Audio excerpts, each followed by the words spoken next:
Well, if you haven't already done so, I'd like to invite you to join me in Genesis 49.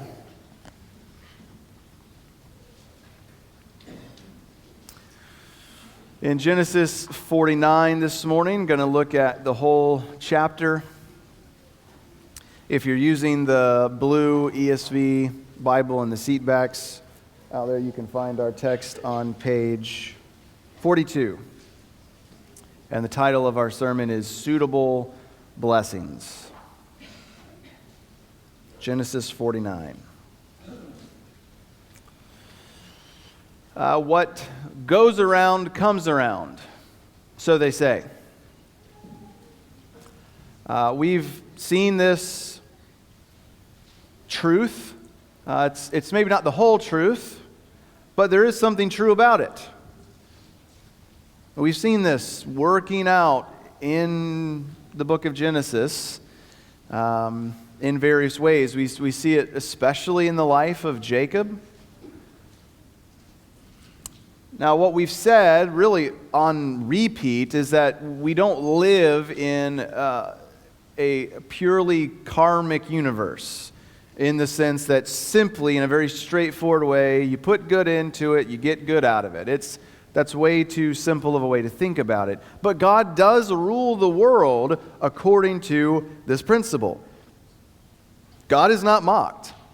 What one sows, that he will also reap.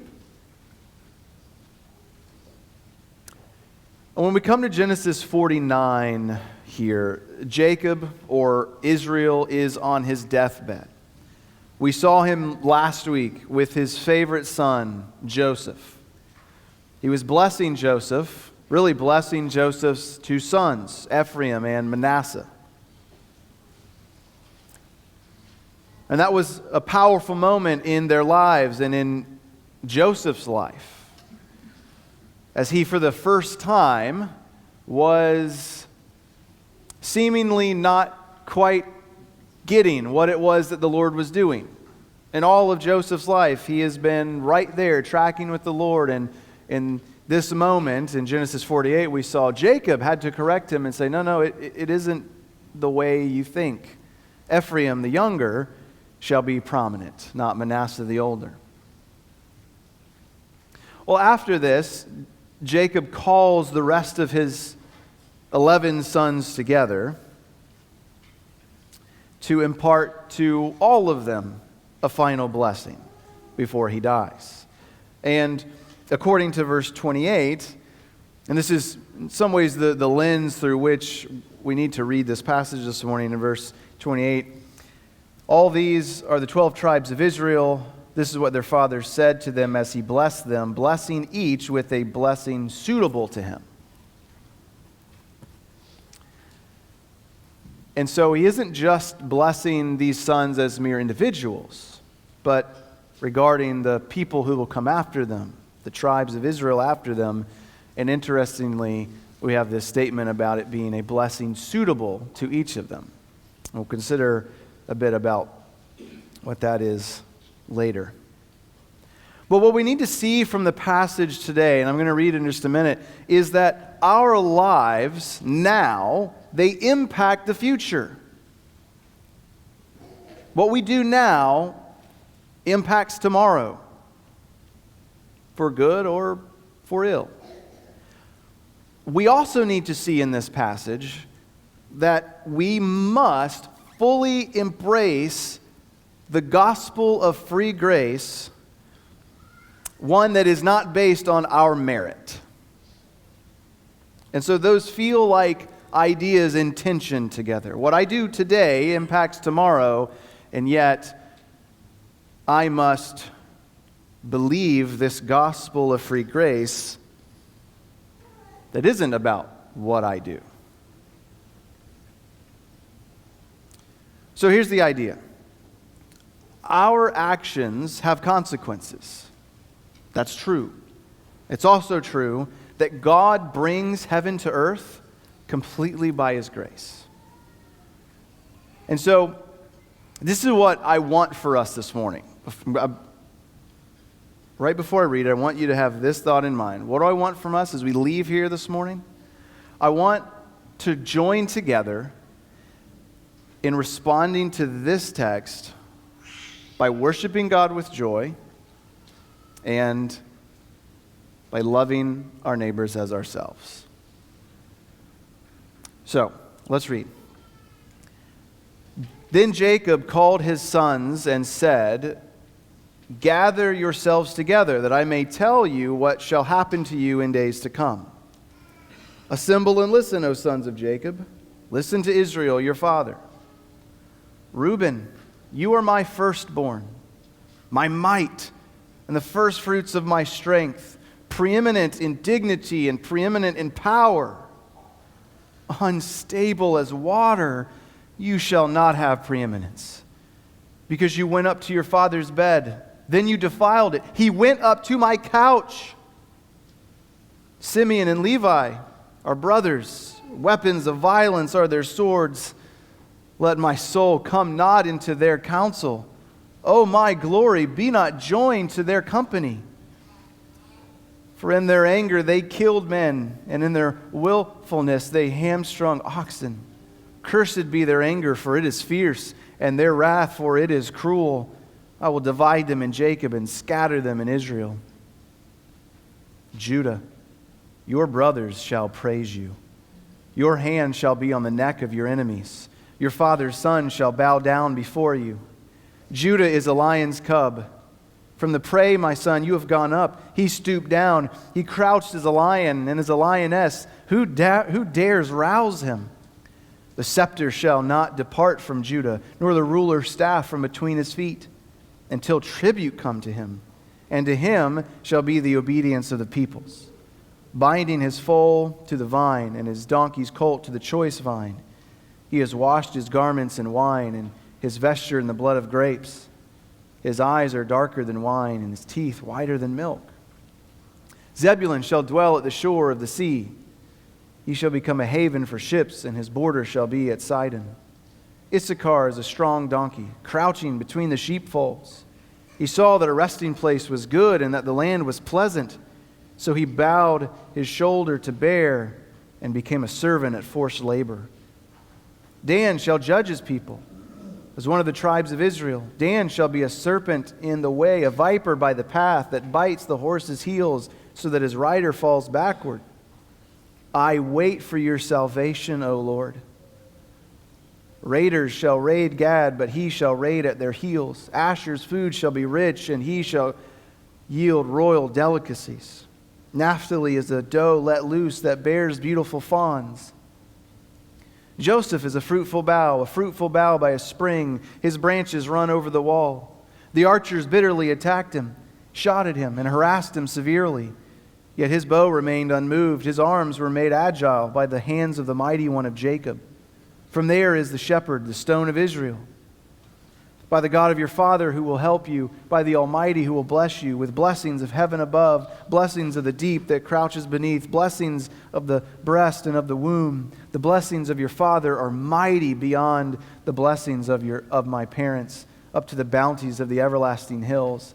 May they be on the head of Joseph and on the brow of him who is set apart from his brothers. Benjamin is a ravenous wolf, in the morning devouring the prey, and at evening dividing the spoil. All these are the 12 tribes of Israel. This is what their father said to them as he blessed them, blessing each with the blessing suitable to him. Then he commanded them and said to them, I am to be gathered to my people. Bury me with my fathers in the cave that is in the field of Ephron the Hittite, in the cave that is in the field of Machpelah, to the east of Mamre, in the land of Canaan, which Abraham bought with the field from Ephron the Hittite to possess as a burying place. There they buried Abraham and Sarah his wife. There they buried Isaac and Rebekah his wife. And there I buried Leah. The field and the cave that is in it were bought from the Hittites. When Jacob finished commanding his sons, he drew up his feet into his bed and breathed his last and was gathered to his people. I've got 12 points for you this morning. No. It's a little bit of a tricky chapter to think about how you might outline, because a 12-point sermon would, of course, be quite cumbersome, especially since several of those points would be about one or two statements each. So here's how we're going to do this. In verses 1 to 6, we're going to see Jacob's acknowledgement that his three oldest sons have disqualified themselves from family leadership. 1 to 7, we see that three older sons have disqualified themselves from family leadership. Then, in 13 through 21 and verse 27, we're going to see Jacob bless his other sons, 7 of them, Zebulun, Issachar, Dan, Gad, Asher, Naphtali, and Benjamin, with suitable blessings. And then third, we're going to look at verses 8 through 12 and 22 through 26, where we see Jacob bless his two most prominent sons, Judah and Joseph. So let's look in the first place, the first 7 verses where Jacob acknowledges his three oldest sons have disqualified themselves from leading the Israelite family. And there's a fairly simple message to learn here, and it's what I said at the beginning. Our actions have consequences. It's entirely possible, even likely, that these men have come to terms with their past sins. We saw in their interactions with one another and with Joseph as they first came to Egypt that in some ways we can see them as having repented of their sins. Predominantly it was in view their sin against Joseph, but perhaps it's fitting to see it as ranging throughout their lives. And yet this doesn't change the fact that things that happened in the past do still have consequences in the present. And as we said, that consequence now is that they have been disqualified from family leadership.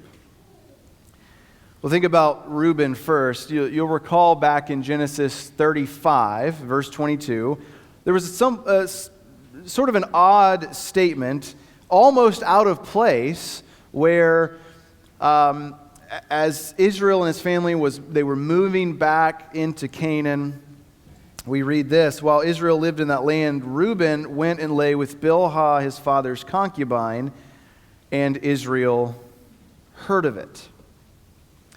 And as far as we know, this here in chapter 49 is the first time and the only time that Jacob explicitly mentions what Reuben did. There seemed to have been tension in their relationship ever since Genesis 35, but we're never given any kind of direct confrontation that Jacob does with Reuben. And so he now here has something to say. And what he says is pretty devastating. In short, the preeminent one has lost his preeminence. Here's how 1 Chronicles 5, 1-2 summarizes it. The sons of Reuben, the firstborn of Israel, for he was the firstborn, but because he defiled his father's couch, his birthright was given to the sons of Joseph, the son of Israel, so that he, Reuben, could not be enrolled as the oldest son. Though Judah became strong among his brothers and a chief came from him, yet the birthright belonged to Joseph. And so the birthright, which was for Reuben, the firstborn, is given to Joseph because Reuben has disqualified himself. He's described here by Jacob as being unstable as water. And there's some debate about exactly what it means to be unstable as water. Either it's the idea that Reuben lacks principles, and so he's unreliable. Imagine you're trying to hold slippery water in your hands; it just falls out. The other idea is that he's destructive. The unstable, it's like it causes instability. Imagine a flood. Either way, Reuben is a man not fit for leadership. And we've seen that throughout the way. Every time Reuben has tried to get something done, what happened? Well, not much. He was largely ignored. He failed. Neither his father nor his younger brothers seemed to respect him all that much. And in the long run, whatever we make of Reuben the man, like his own spiritual state, whether he was genuinely repentant or not, what happens with his tribe is that they essentially fade out of national history. No prophet, judge, or king came from the tribe of Reuben. And so he acknowledges Reuben's unfitness. So he moves on, beginning in verse 5, to Simeon and Levi together, the next two oldest brothers. And you'll recall just the chapter previous to Reuben's antics in Genesis 34. Remember there, that was when Shechem had raped Jacob's daughter Dinah. And Jacob, of course, at the time responded with some not very commendable passivity. He doesn't really seem to do much. He seems perfectly willing to go along with Shechem's plan to now marry his daughter. And so in response to Jacob's passivity, Simeon and Levi, they convince Shechem, they hatch a plan. They convince Shechem that if you want to marry our sister, you and all your people have to be circumcised. They readily agreed. They got circumcised. And 3 days later, Simeon and Levi went into the city and killed all the men and took the women and children captive. Now to this, Jacob responds with quite a bit of ire. He berates them. He said, "You've made me a stench among the peoples of the land."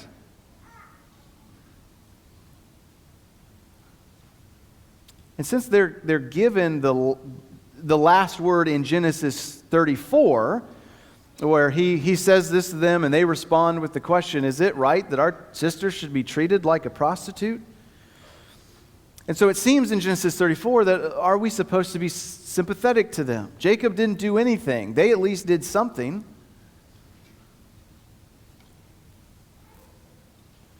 But that's not the last word that we get on them.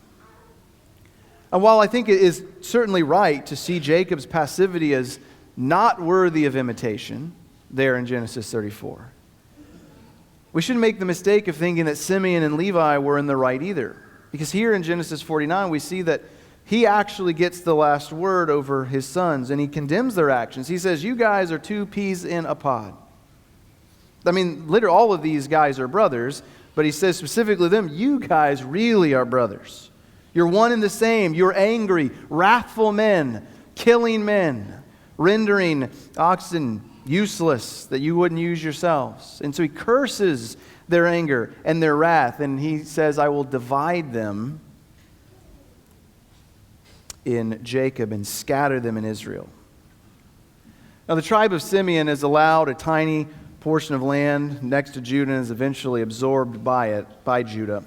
But the Levites don't get any land allotment, but they do get something else. And so I want to fast forward a little bit for a moment, because I don't think we can fully appreciate what's happening here without thinking about what the Lord does with it later. So fast forward to Exodus 32. They've been rescued out of Egypt, and Moses is on the mountain with the Lord, and Israel grows impatient, and they begin worshiping other gods. They have Aaron make the golden calf. Well, when Moses comes down, he's quite angry, and he responds by calling upon the people of Israel to identify. He says, "Who is on the Lord's side? Come to me." Who's on the Lord's side? Come to me. And wouldn't you know it, it's the Levites, the sons of Levi. They come and they gather around him. And so he says to them, "Thus says the Lord God of Israel, put your sword on your side, each of you, and go to and fro from gate to gate throughout the camp, and each of you kill his brother and his companion and his neighbor." And the sons of Levi did according to the word of Moses. And that day about 3,000 men of the people fell. And Moses said, "Today you have been ordained for the service of the Lord, each one at the cost of his son and of his brother, so that he might bestow a blessing upon you this day. So while the Levites aren't given any portion of the land to own themselves, as later Revelation will tell us, what Exodus 32 tells us that they redeem their reputation, as it were, and they're made priest by God. Now what's interesting is that what they did was quite similar to what Simeon and Levi had done. And if you think further on into Numbers 25, you get another similar scene. The Moabites and the Midianites had been working together to entice the people of Israel to sacrifice to their gods, which they did. And in relation to that whole gambit, one of the people of Israel came and brought a Midianite woman to his family in the sight of Moses and in the sight of the whole congregation of the people of Israel, while they were weeping in the entrance of the tent of meeting. So Phinehas, a Levite, who's a grandson of Aaron, the high priest, he killed that man, Zimri, and that Midianite woman, Cosbi. They were committing sin in the camp, Numbers 25 tells us. And this is what verses 7 and 8 says. When Phinehas, the son of Eleazar, son of Aaron the priest, saw it, he rose and left the congregation and took a spear in his hand and went after the man of Israel into the chamber and pierced both of them, the man of Israel and the woman, through her belly. And how does the Lord respond?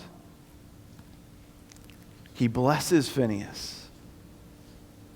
This is verses 12 and 13 of Numbers 25. Since he was as zealous for my honor among the Israelites as I am, I did not put an end to them in my zeal.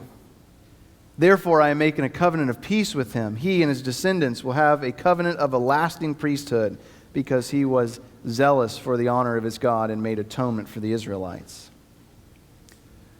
Adding to that, the Lord commands Israel in Numbers 31. Well, he says something about it in Numbers 25, and in Numbers 31, they are to go and destroy the Midianites. So the question is, why are Simeon and Levi punished, but the Levites and Phinehas are praised, and Israel are commanded to execute the Midianites? Well, we need to remember what we said about Simeon and Levi's destruction of Shechem. The real issue at hand with them was the mockery they made of the covenant sign, circumcision. They used it as a tool of deception and death. While Simeon and Levi were seemingly, at least in part, seeking the right thing, justice for their sister, they sought it through blasphemous means, and they were motivated, at least according to Jacob here, by wrath and violence. What motivated the Levites and what motivated Phinehas to do what they did? Well, the Levites wanted to show themselves to be on the Lord's side.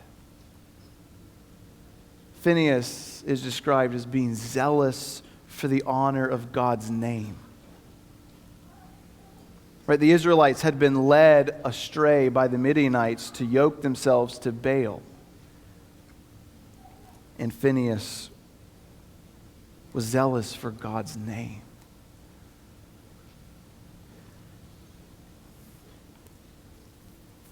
And so Reuben's tribe and Simeon's tribe more or less fade into irrelevance over time. But Levi's tribe redeems its reputation. The tribe is transformed by God. This scattering that Jacob does here is turned into a blessing as the Levites become the priestly tribe from where the priests come. And so the lesson is not an easy one to grasp and to live out, but it is simple to understand. Our actions have consequences, and yet, if you think about the Levites, that should not lead us ultimately to despair. Obedience now, while it cannot erase the sins of the past, may be used by God to bring about blessing in the present and future. And so the opening set of verses here is rather negative, but there is a line of hope as we think about where this story goes. So let's look at some of the other sons then. We'll skip Judah for a moment. His is more extensive, so is Joseph, so we'll consider them, as I said, under second heading. But we've got 2 sons of Leah left to consider, all 4 of Jacob's sons through Bilhah and Zilpah, and then Rachel's youngest son, Benjamin. And this will be a pretty short point. In short, here's what happens. Zebulun is blessed with prosperity. Issachar is described as lazy and stubborn, and ultimately will become servant to someone. Dan would have mighty victories.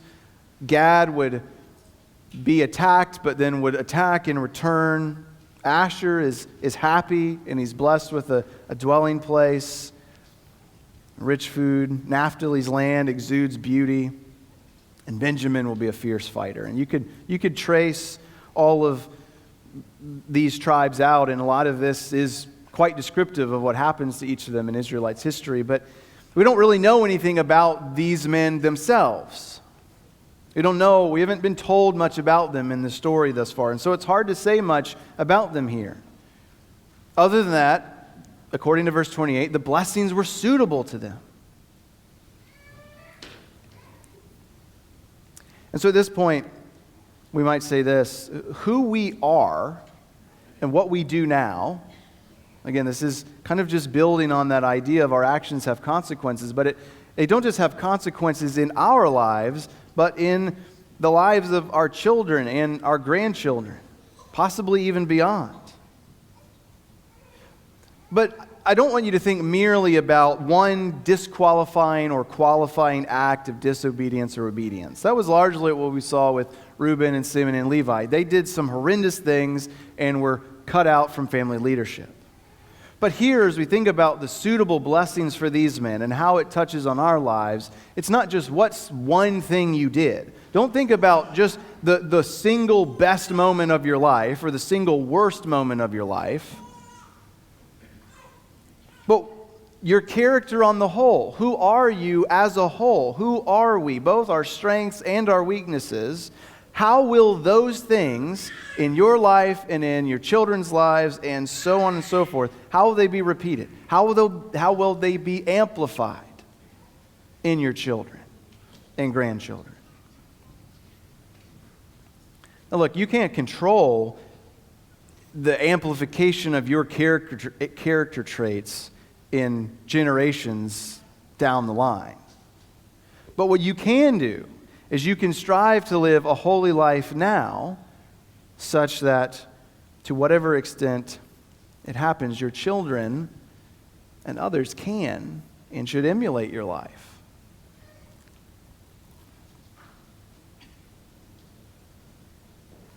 Well, let's consider the 2 prominent sons then. Joseph first, and then we'll finish with Judah. In verses 22 through 26, Joseph is blessed by Jacob, and he's blessed greatly here, far more than anybody else, except possibly Judah. He's described as one who is exceedingly fruitful in the midst of adversity. And isn't this what we've seen in Joseph's life since Genesis 37?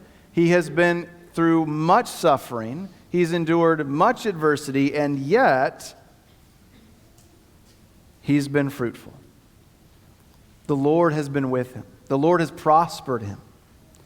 Now, Joseph himself is not allotted a portion in his land, but as we saw last week with the blessing of Ephraim and Manasseh, this double portion that he gets here is fitting, since both of them will inherit land alongside their brothers, their adopted brothers, later. But what we must see here in Joseph is that it's not ultimately about Joseph and how great Joseph did. Joseph's endurance, his perseverance, is credited where? To the Lord. Verse 24. His arms were made agile by the hands of the mighty one of Jacob. From there is the shepherd, the stone of Israel. Now, both of these images, of course, point us to Jesus, who is the good shepherd, and the stumbling stone, the rock of offense that followed Israel through the wilderness. And so we see something clear here in Joseph. The blessing of God rests powerfully on those who endure suffering and adversity by clinging to the Lord. And this is what Jacob asked for him at the end. The blessings of your father are mighty beyond the blessings of my parents, up to the bounties of the everlasting hills. May they be on the head of Joseph and on the brow of him who was set apart from his brothers. You know, Moses, he quotes in Deuteronomy 33, he quotes from Genesis 49:26 here at the end of it. He's blessing the tribes of Israel before his death and before their entrance into the promised land. And he quotes from verse 26, but he changes it a little bit. He says, may these rest on the head of Joseph, on the pate of him who is prince among his brothers. Similar idea, but specifically royal in nature, not just set apart. And so we think of Joseph's dreams once more, how God had worked to bring about their fulfillment. His brothers bowing down before him as he exercises dominion over them. And yet, you read Genesis 49 and you think, is it really Joseph before whom the brothers will bow? Well, the answer has to be no. And so we back up to verses 8 through 12, Jacob's blessing of Judah. And there are three elements I want to highlight for us from these verses here. What Jacob says about Judah is, he speaks of Judah's praise, his dominion, and his prosperity.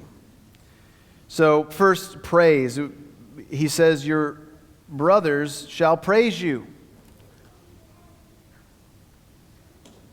It's playing off of Judah's name, praise the Lord, and he says that he will be praised by his brothers. Then he offers him, describes for him a future of dominion. His hand will be on the neck of his enemies. He's described as a lion crouching and devouring its prey. Jacob says, the scepter shall not depart from Judah, nor the ruler's staff from between his feet, until tribute comes to him. And to him shall be the obedience of the peoples. Verse 10 is not an easy one to translate.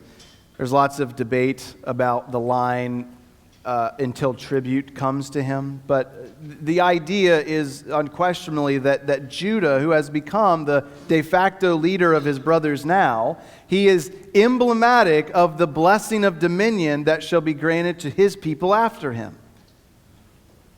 And so we need not think, though, only about the Davidic dynasty of David becoming king of Israel, but we need to look beyond him to the lion of the tribe of Judah, whose dominion would truly be unending, to whom would come tribute and the obedience of the peoples. Who is that? It's Jesus Christ, the royal son of Psalm 2, who would rule the nations. So he receives praise, he exercises dominion, and third, he brings prosperity. This is what verses 11 and 12 are all about. You don't bind a foal to the vine unless you're so prosperous that you aren't all that concerned about the donkey eating all the grapes. Similarly, washing garments in wine seems to imply an extravagant abundance of wine. Hey, what do we do with all this wine? I don't know. Let's wash our clothes in it.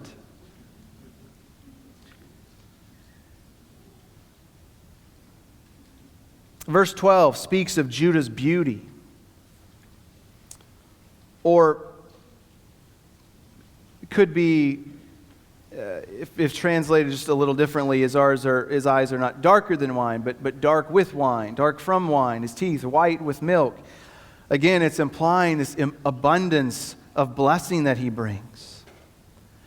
And yet, when you think about especially the part of his garments being washed in wine, his vesture in the blood of grapes, I can't help but think of Revelation 19.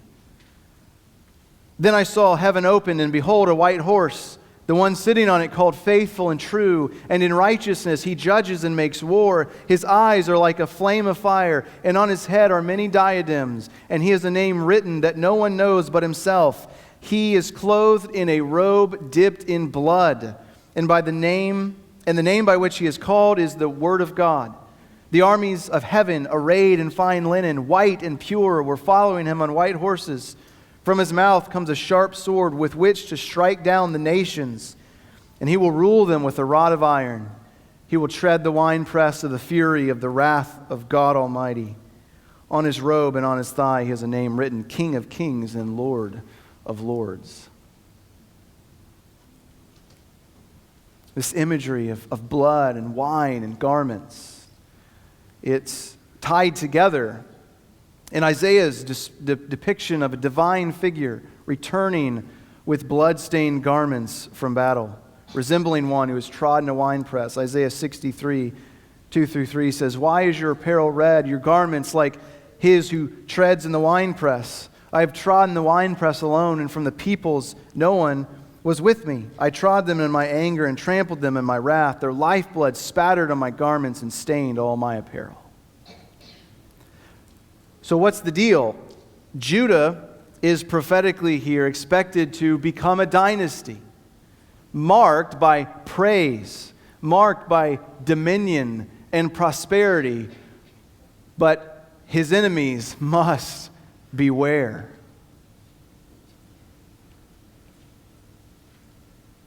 So Jacob provides a suitable blessing to each one of his sons. And the chapter concludes with Jacob telling his sons that he wants to be buried in the cave of Machpelah that Abraham had bought, where he and Sarah were buried, where Isaac and Rebekah were buried, and where Jacob had buried Leah.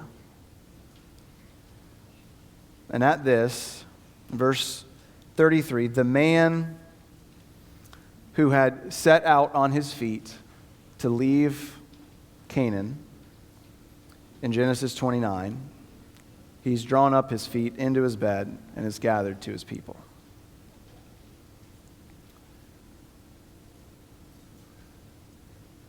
Our actions matter. Our choices today matter. They have consequences. But God is bringing heaven to earth completely by grace. Judah had committed some horrible sins in his own life. He repented of them quite clearly, but he doesn't deserve the blessing that he got. Really. The blessing of Judah leads us, it demands of us that we accept the fact that we cannot, by our own efforts, fix the troubles in the world. The blessing of Judah looks beyond Judah, the man. It looks beyond Judah, the tribe, to the Lion of the tribe of Judah, to Jesus Christ. But I want to end this way. I want you to be thinking about the Lord Jesus, but I want you to think about what is said of Dan here. I want to end by looking at Dan's blessing. Judah and Joseph are certainly the prominent figures, but Dan's blessing is right in the middle.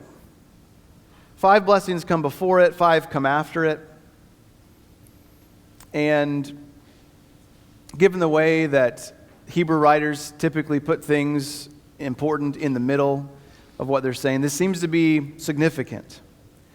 And if you add to that thought that there is something also a bit unique about Dan's blessing here.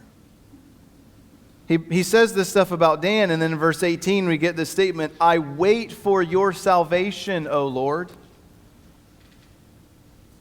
This is the last time that Yahweh's name appears in the book, I believe.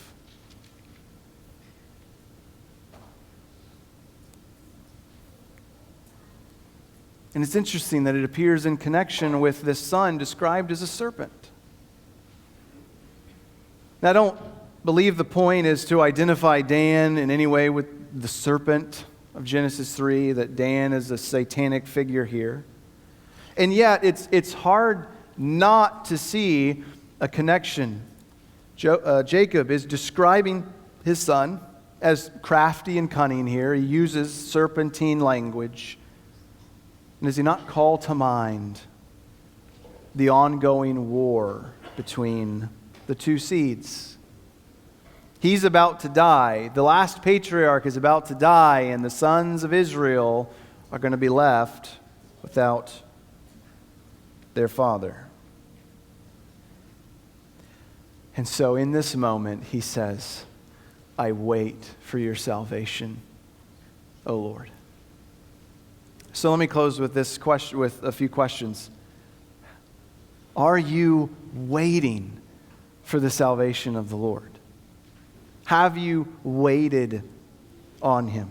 Are you looking with faith to the Lion of the tribe of Judah? It's not Dan or Joseph or Issachar, Simeon or Levi. It's not Reuben. It's none of the brothers. It's not even Judah himself, but it is one who would come from Judah. Are you looking to the Lamb who was slain, who through death conquered death and conquered the serpent and has come back to life, the one who is to be praised with praises unending into eternity, the one who will have dominion forever and ever, whose rule will never end, and who is bringing with the new creation, the new heavens and the new earth, prosperity to those who love him, but also on the judgment day, he is bringing wrath and fury to those who hate him. I pray that we would look once more to this Son of God who loved us and gave himself for us.